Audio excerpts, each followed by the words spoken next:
할렐루야. 하나님 살아계십니다. 11월부터 이제 사사기 말씀을 나누고 있습니다. 사사기는 여호수아 다음으로 이어지는 말씀인데요. 이스라엘이 요단강을 건너서 가나안 땅을 정복하는 이야기가 여호수아 말씀이라면, 사사기는 정복한 가나안 땅에서 정착하는 이야기입니다. 정복, 정착. 그런데 이 사사 시대는 하나님 보시기에 매우 어두웠던 암흑기였습니다. 그 이유가 여러 가지 있지만 대표적인 이유, 사사기 21장 25절에 분명하게 나옵니다. 그때에는 이스라엘의 왕이 없었으므로 사람마다 자기 소견에 오른 대로 행하였더라. 네, 이스라엘의 왕이 없었으므로 자신의 생각과 마음에 오른 대로 행동했답니다. 자기 마음대로 산 거죠. 물론 그 전까지는 모세나 여호수아 같이 강력한 이 지도자가 있었지만, 여호수아는 자신의 뒤를 이을 지도자를 세우지 않았습니다. 왜냐하면 가나안 땅에서 정착해 나가는 것은 한 지도자의 능력으로 좌지우지 되는 것이 아니라 만왕의 왕이신 하나님만을 의지하느냐 의지하지 않느냐에 달렸다는 것을 여호수아는 알았기 때문이죠. 그래서 지도자를 세우지 않았어요. 하지만 그들은 진짜 왕, 우주 만물의 왕이신 하나님을 왕으로 여기지 않았습니다. 하나님을 무시해요. 오히려 자신들이 만든 우상을 섬기고 본인 스스로 왕이 되고자 했습니다. 내 말이 맞아, 내 지혜가 맞아, 내 힘이 맞아, 내 돈이 맞아, 내 말을 들어, 내가 왕이야. 여러분, 성경은 이걸 죄라고 말하고 암흑기라고 표현합니다. 어떤 모습이요? 하나님을 나의 왕으로 모시지 않고 내가 왕이 되는 거예요. 자기 마음대로 사는 모습이요. 그럼에도 불구하고 하나님께서 짙은 어둠이 가득한 사사시대에도 이들을 포기하지 않으시고 어둠 가운데 빛을 비추십니다. 사람과 함께 일하시죠. 그게 누구예요? 사사입니다. 사사. 여기서 사사는 히브리어 쇼페팀인데요, 정의를 지키고 분쟁을 해결하다, 구원시키다, 또 구원하다라는 의미입니다. 그러니까 이 암흑기에 하나님께서 사사를 통해 하나님의 정의를 지키고 분쟁을 해결합니다. 짙은 어둠에 빠져있던 그들을 구원하죠. 저는 저와 여러분들이 이 시대에 하나님께 쓰임받는 사사가 되기를 축복합니다. 왜요? 지금 이 시대에도 자기 마음대로 살아가는 암흑기잖아요. 하나님을 나의 왕으로 모시지 않고. 하지만 하나님께서는 사사를 통해 세상에 빛을 비추신 것처럼 오늘날 저와 여러분들을 사사로 쓰시고 이 짙은 어둠 가운데 예수 그리스도의 빛을 비추게 할 줄 믿습니다. 그럼 우리가 어떻게 하면 이 시대의 사사로 쓰임받을 수 있을까? 그 비결, 사사기에 등장하는 사사들의 모습을 통해 알 수 있습니다. 오늘은 사사 에훗이 등장하는데요, 우리 15절 함께 읽어보죠. 시작. 이스라엘 자손이 여호와께 부르짖음에 여호와께서 그들을 위하여 한 구원자를 세우셨으니 그는 곧 베냐민 사람 게라의 아들 왼손잡이 에훗이라. 자, 이스라엘 사람들이 하나님을 왕으로 모시지 않고 자기 마음대로 살며 악한 일을 저지릅니다. 이렇게 죄를 지은 백성의 대가 무엇이죠? 심판이죠.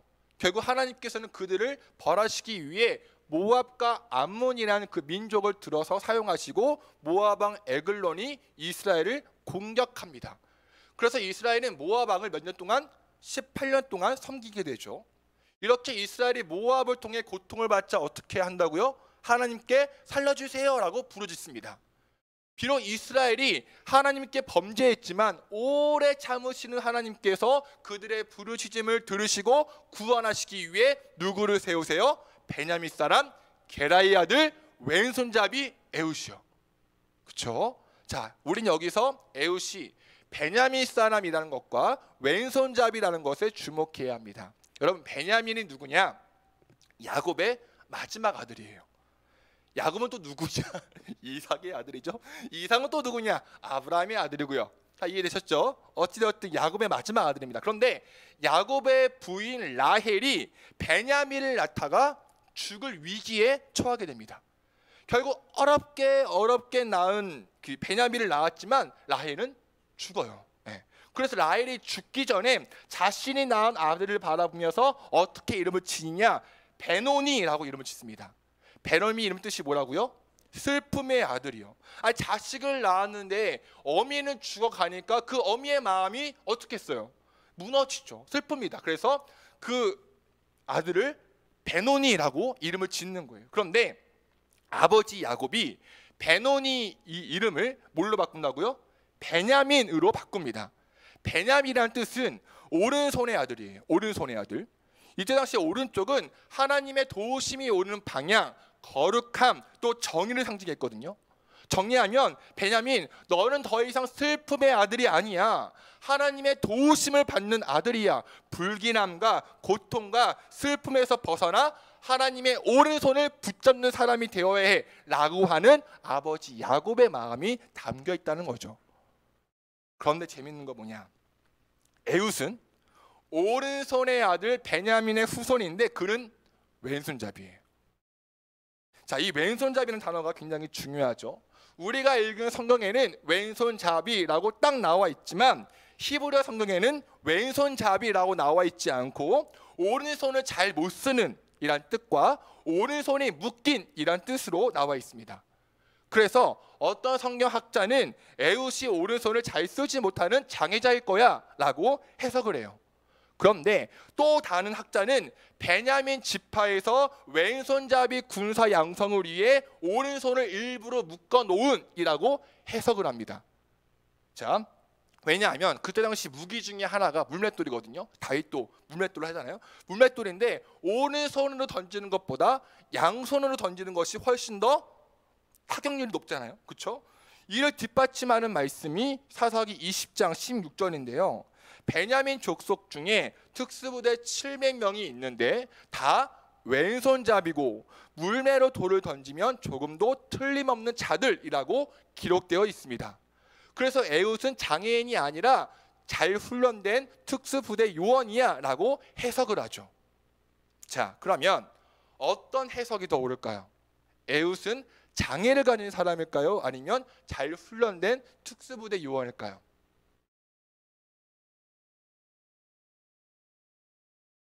잘 모르겠는데요. 나 결론은 둘 다 맞습니다. 자, 먼저 에웃은 잘 훈련된 군인이었어요. 왜냐? 나중에 아까 성경을 읽었지만 모압왕 에글론을 찔러 죽일 때 어떻게 했어요? 한 방에 빡 찔러 죽이고 칼끝이 등 뒤로 관통했답니다. 여러분, 잘 훈련되지 않은 사람이 사람을 찔러 관통하는 것이 쉬울까요? 어려울까요? 어렵죠. 못해요. 영화 보면 말이 나오잖아요. 야, 칼 함부로 휘둘렀다가 너 손 나간다 이런 거. 연기 연습 좀 더 해야겠네. 자, 따라서 에웃이 에글론을 아니 세진왕제 뒤에서 너무 흥 이렇게 웃으니까 주눅 들었어요. 한 방에 죽일 수 있었던 이유는 잘 훈련된 군인이었기 때문입니다. 동시에 에웃은 오른손을 못 쓰는 장애자이기도 했습니다. 왜냐하면 오늘 본문이 계속 그것을 강조하고 있거든요.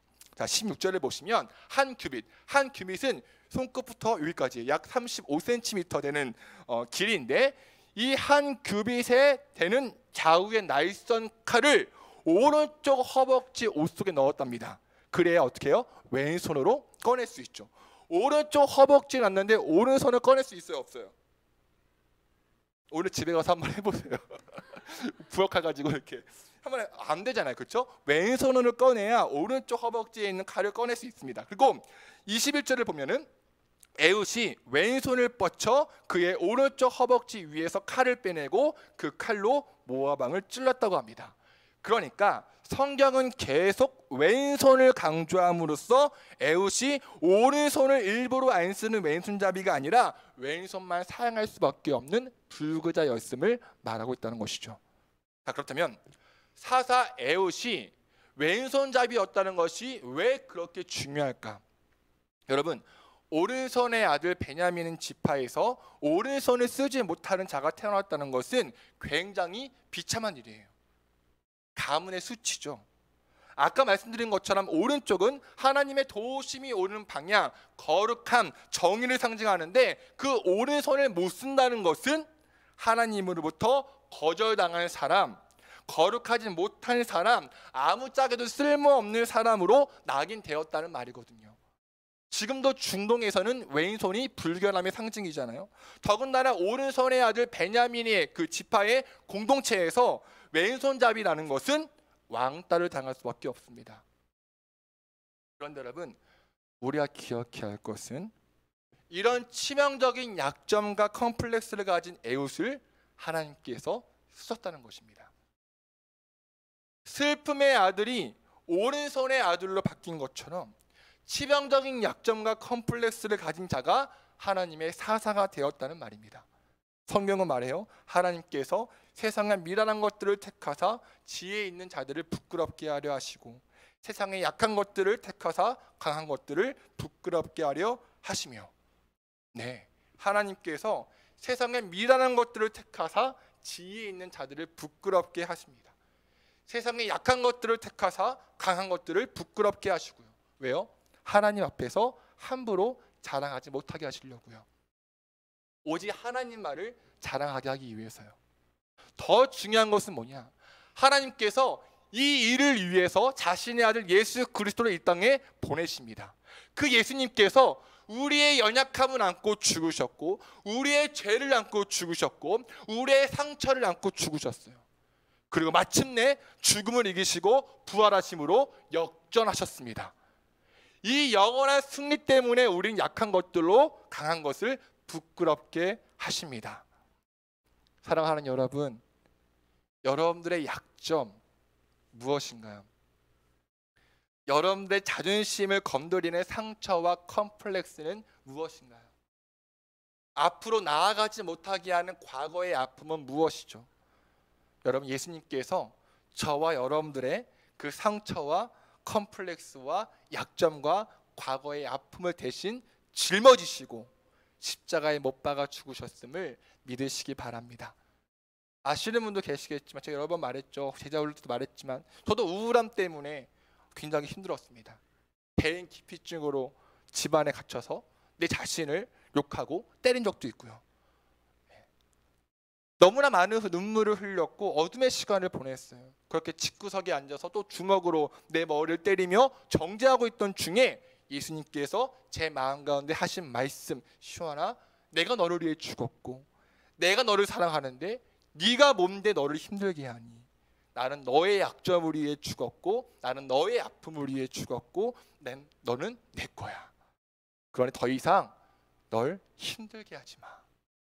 여러분, 예수님께서 죽으심으로 우리가 평화를 누리고 우리가 나음을 받았습니다. 그 값없는 사랑과 한없는 은혜로 인해 우리가 회복되었습니다. 오늘 예수님께서 상처와 아픔과 약점을 가지신 분들에게, 그리고 자기 자신을 정죄하고 한심하게 여기는 분들에게 말씀하십니다. 내가 그러한 너를 위해 죽었어.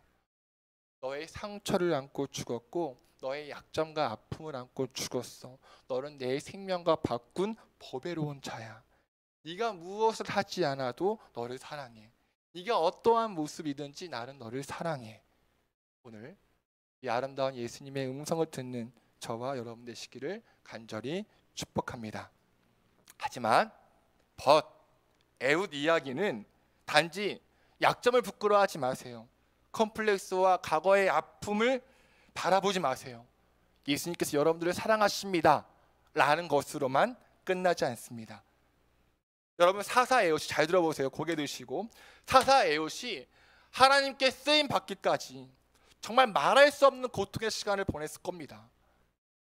아무리 스스로 위로하고 내 자신을 사랑해 보려고 노력해도 주변 사람들의 끊임없는 조롱과 수근거림과 저주 속에 살다 보면 위축될 수밖에 없잖아요. 또 육체의 한계에 부딪혀 수없이 좌절했을 것입니다. 나는 왜 이렇게 태어났을까? 나는 왜 그럴까? 난 할 수 없어. 난 구제불능이야.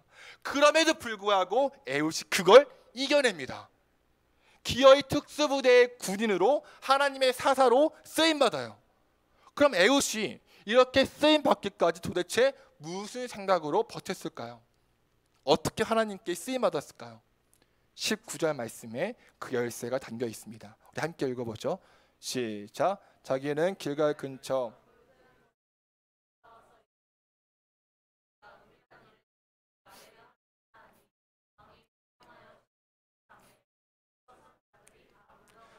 자, 에훗이 모압 왕 에글론을 죽이려고 이렇게 작정을 합니다. 그래서 곡물을 바치는 사람으로 위장을 하고 에글론 왕에게 곡물을 바치죠. 근데 18절을 보면은 에훗이 곡물 바치기를 마친 후에 함께 온 사람들을, 함께 곡물을 메고 온 사람들을 먼저 보내요. 그리고 에훗은 어디로 가죠? 길갈 근처 돌 뜨는 곳에 갔고 거기서부터 돌아옵니다. 그럼 에훗은 길갈 근처 돌 뜨는 곳에 왜 갔을까? 그냥 갔을까요? 그냥 지나친 걸까요? 본문에는 그 이유가 나와 있지 않지만 길갈이란 지역과 돌 뜨는 곳이라는 의미를 알면은 그 이유를 파악할 수 있습니다. 먼저 돌 뜨는 곳이란 돌을 채집하는 채석장이기도 하지만 여기서는 우상을 만드는 곳이에요. 그 우상이 어떤 우상이냐? 모압이 섬기던 그모스라는 우상인데 이 우상은 전쟁의 신입니다. 그래서 전쟁을 앞두고 그 승리를 바라면서 그모스에게 제물을 바치는데 기가 막히게도 그 제물은 뭐예요? 어린아이입니다. 그러니까 어린아이를 그모스에게 바치면서 전쟁의 승리를 기원했던 것이죠. 그런데 이 말도 안 되는 곳이 어디에 있다고요? 길갈이요. 여러분, 길갈이란 지역은 어떤 지역이죠?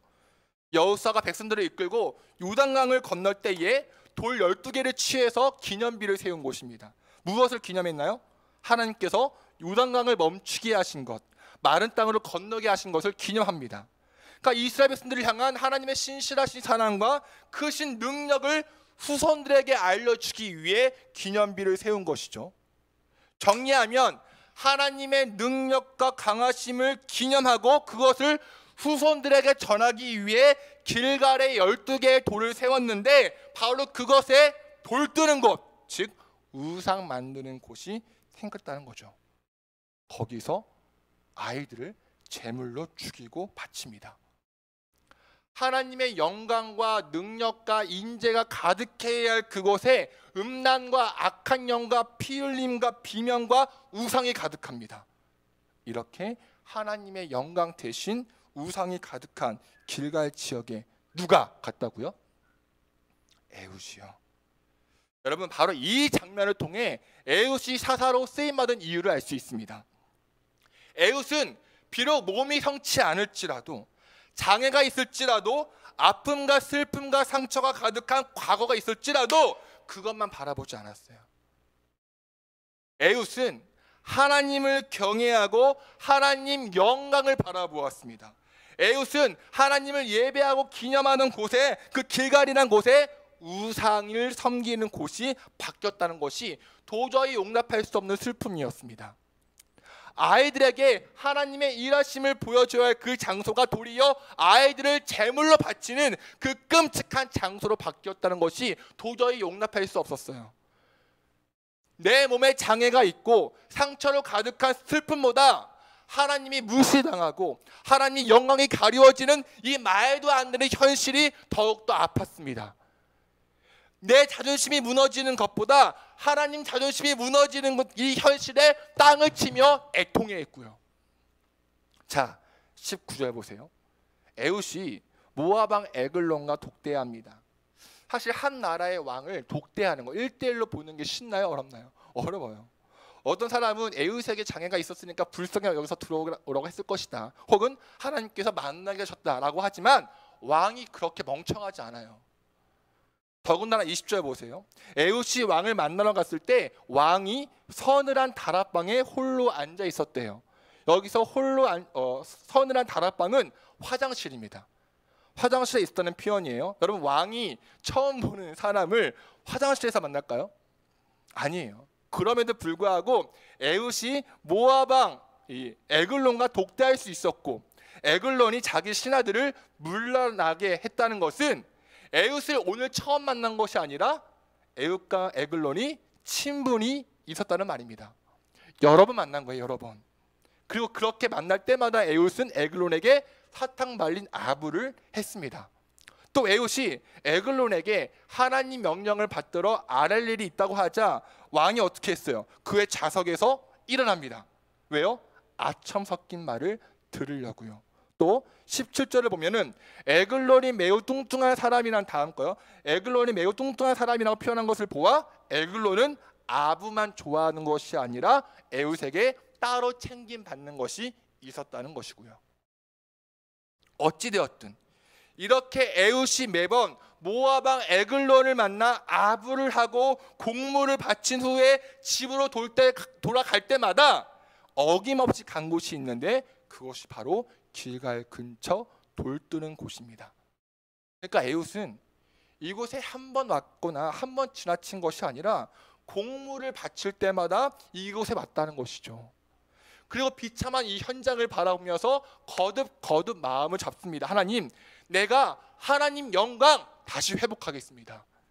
내 몸이 성치 않고 장애가 있다 할지라도, 사람들이 나를 비웃는다 할지라도 하나님 영광을 다시 회복하는 그 날을 위해 내가 이를 악물고 꼭 참겠습니다. 여러분, 하나님께서는 잘 들어보세요. 약한 자를 들어 강한 자를 부끄럽게 하십니다. 미련한 자를 들어 지혜 있는 자를 부끄럽게 하세요. 하지만 약한 자라도 하나님을 경외하지 않는 자를 사용하지 않으십니다. 아멘이신가요? 네, 미련한 자라도 하나님 영광을 회복하려고 하는 마음이 없는 자를 절대 사용하지 않으세요. 나의 상처와 아픔과 약점과 컴플렉스와 육체의 한계와 고통의 형신을만 바라보고 거기에만 집중하고 거기에 매여있는 자보다 하나님 영광과 능력을 바라보는 자를 쓰십니다. 내 자존심이 무너지는 것보다 하나님 자존심이 무너지는 것에 더 애통하는 자를 하나님께서 쓰신다는 거예요. 하지만 사람들은 보통 자신의 약점이나 자신의 상처, 아픔, 현재의 고통만 바라봅니다. 여러분, 한 10년 전에 우리나라 라이프 스타일 핵심 키워드가 뭐였죠? 웰빙입니다. 웰빙. 말 그대로 잘 먹고 잘 사는 것이 주된 관심이었죠. 그럼 웰빙 다음에 다음 키워드가 뭔지 아세요? 맞추는 사람. 나왔네 벌써. 이렇게 손발이 안 맞으면 자, 힐링이에요. 힐링. 당황해갖고 어딘지도 까먹었잖아요. 잘 먹고 잘 살지만 여전히 잘 채워지지 않는 공허함, 불편함, 각종 스트레스가 문제였던 것이죠. 그래서 모든 것에 힐링이란 말이 붙기 시작합니다. TV에서 힐링 캠프도 되게 인기를 많이 끌었고 힐링과 관련된 자기 개발서도 베스트셀러가 돼요. 그럼 넘기지 마요. 웰빙, 힐링, 그 다음 키워드는 뭔지 아세요? 최근 키워드죠? 세 글자예요. 워라벨, 우와 땡. 소확행, 와. 커피 하나 쏠게요. 여기 1,2커피. 자, 소확행 뭔지 아세요? 소확행? 아니, 지금 묻는 거 아니야. 30대 이상, 40대 이상에 묻는 거야. 한유호 선생님, 소확행 오늘 공부해요. 그리고 소확행. 바라고? 소소하고 확실하게 행한다. 아멘, 할렐루야. 나 뭐지 까먹어서 봐야 돼. 저도 몰라. 네, 소소하지만 확실한 행복을 찾는 것, 그렇죠? 네, 자 여러분, 웰빙, 힐링, 소확행 모두 좋습니다. 내 약점을 감추거나 개발하고 내가 힐링이 되고 행복을 찾는 거 좋다고요. 하지만 여러분, 우리가 진정으로 잘 사는 것, 우리가 진정으로 치유되는 것, 우리가 진정으로 행복해지는 것은 하나님 안에 있을 때 가능합니다. 내 약점에서 눈을 들어 하나님 강하심 바라볼 때, 내 자존심이 무너지는 것에서 눈을 들어 하나님 영광에 가려워지는 것을 바라볼 때에, 내 상처와 아픔에서 눈을 들어 하나님의 영광을 바라볼 때에 우린 진정한 웰빙과 힐링과 행복을 누릴 수 있습니다. 왜요? 우리의 존재 이유, 우리가 살아가는 이유는 하나님께 영광 돌리는 것이거든요. 하나님의 형상과 모양대로 지음받은 우리는 하나님 없이 살아갈 수 없도록 디자인되었거든요. 그런데 우린 여전히 힐링 캠프에 갇혀 나의 힐링, 나의 웰빙, 나의 행복을 찾습니다. 하나님 안에서 찾기보다 나만의 힐링 캠프를 만들고 울타리를 만들어요. 그래서 자신의 기분과 상황에 따라 하나님을 초대할 때도 있고 하나님께 문을 열어주지 않을 때도 있어요. 사춘기 자녀가 집에 들어오자마자 방 안에 틀어박혀 자기만의 공간에 갇히는 것처럼요. 여러분, 자신의 힐링 캠프에 갇혀 있는 걸 뭐라고 하는지 아세요?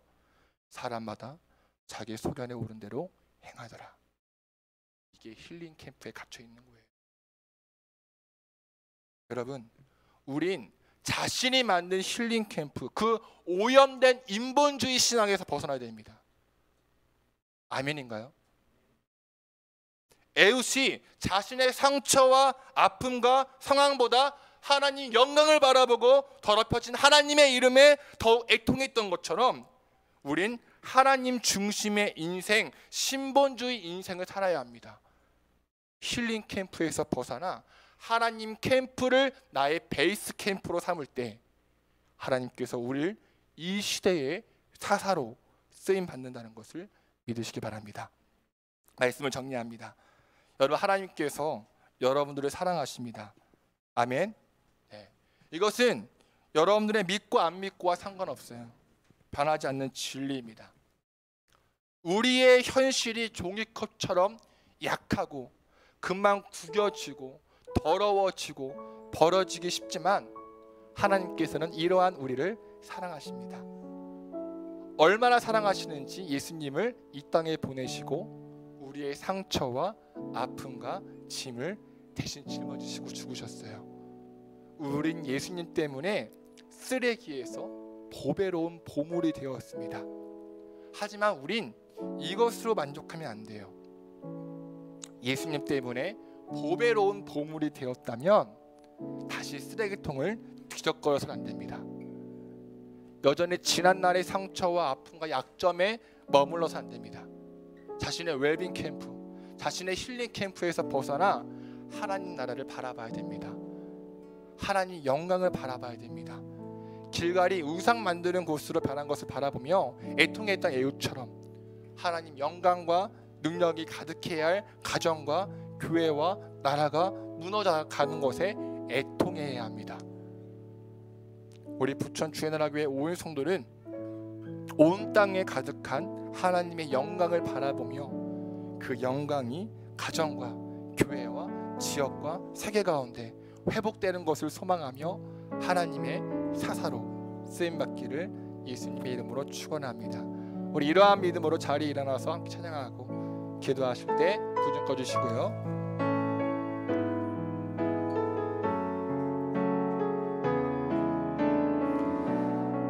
우리 찬양하기 전에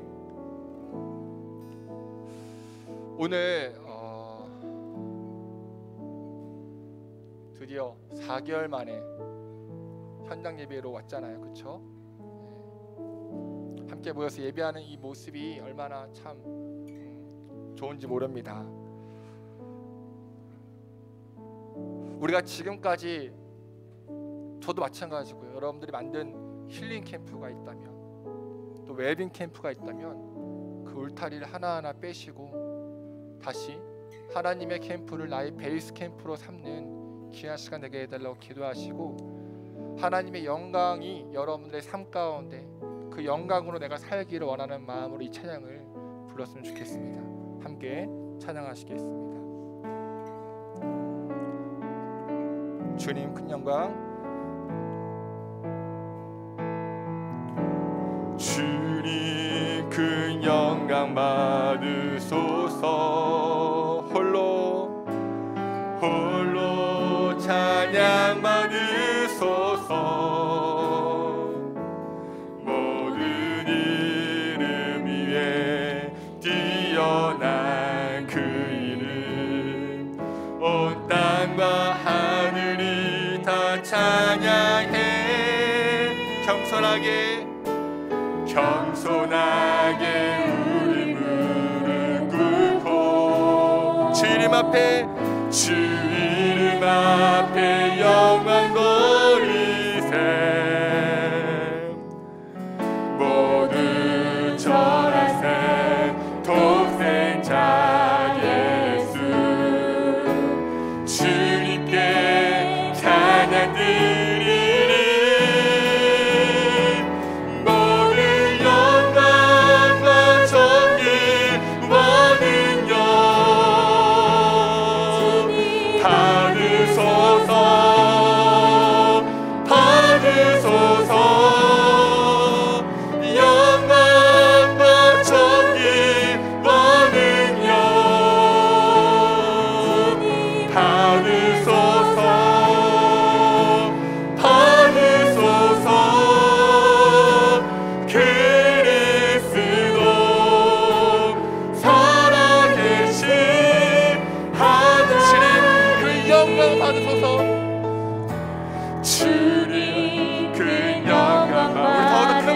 우리가 같이 했습니다. 우리의 마음 담에 홀로 찬양 받으소서.